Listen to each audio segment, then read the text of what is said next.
So how did you get into all of this? How did I get into all of this? Yes. So I started off with my spiritual YouTube channel.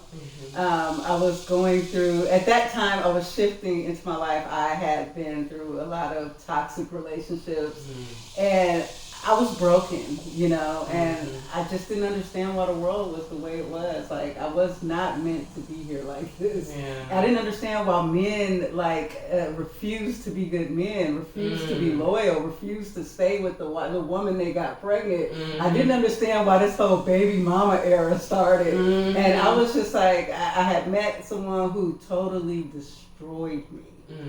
And one day I had moved and I was walking down, I was taking a walk and a monk moved into my neighborhood. Wow. And he walked up the street and I saw him for the first time. I saw an aura. I never had seen an aura before.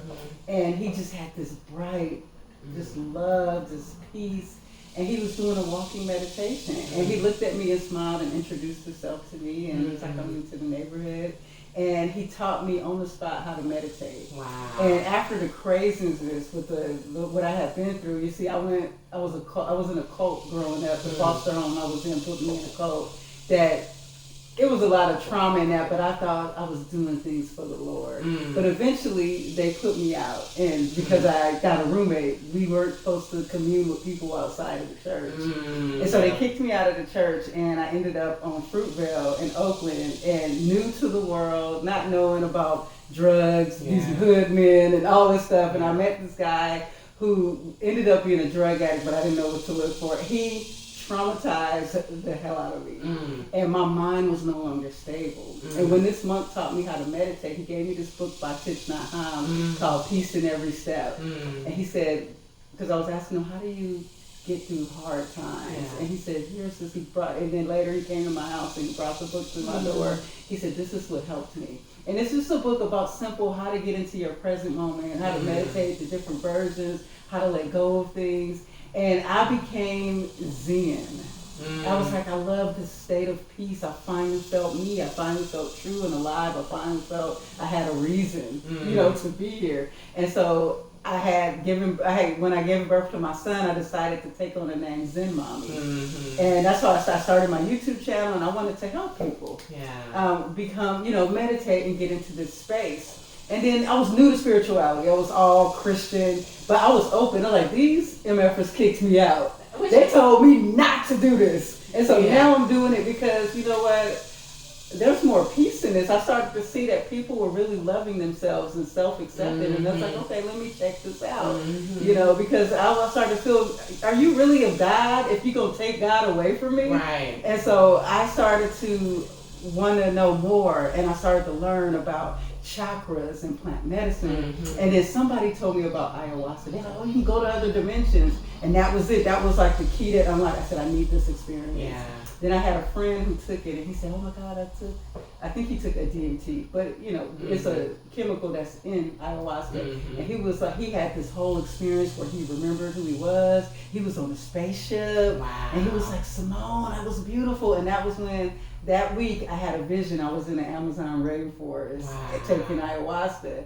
And I was like, but I was poor. I didn't have no money. I was looking it up, $2,000. And then that's not even with the plane tickets to get to Native America, to get to Northern America, to Costa Rica. And so I was like, oh man, I can afford this. And so I was getting my hair done that week. And I'm telling you this, I set the intentions, I wanted this, but I had to give up because I couldn't afford it. That weekend I was getting my hair done. My friend came over and she was like, one of the girls' hair I do is taking ayahuasca. I said, hold up. Yes, this is my moment. Yeah, that is my moment. I said, give me that girl's phone number right now. And I said, look, I said, how did you get ayahuasca? She's like, oh, I know this guy is a shaman. I'll give you his information. Yeah. So me and him talked. This was all aligned probably before I even was born here.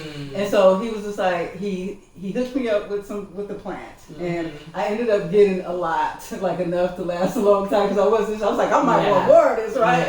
And so he hooked me up with the plant, and then he instructed, I self-administered because he was far somewhere else. He's in the Dominican Republic or something now.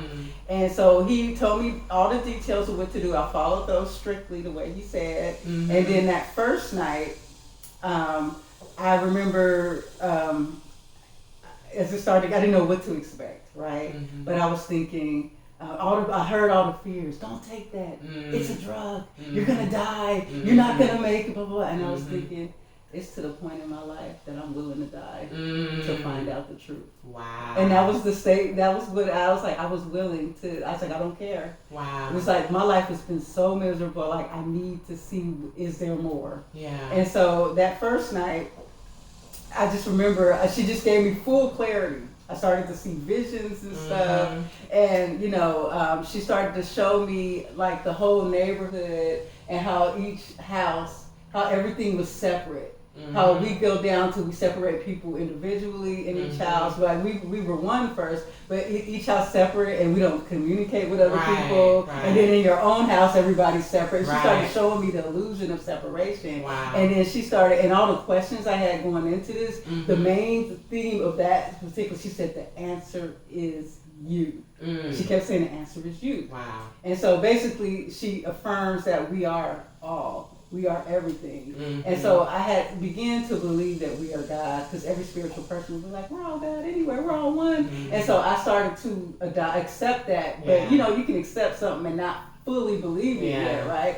But I was in love with this experience, and I had enough medicine to do it again. Well, yeah. I did it 20 times, in fact. But I was trying to get that coveted experience where I leave the dimension. That's what I want.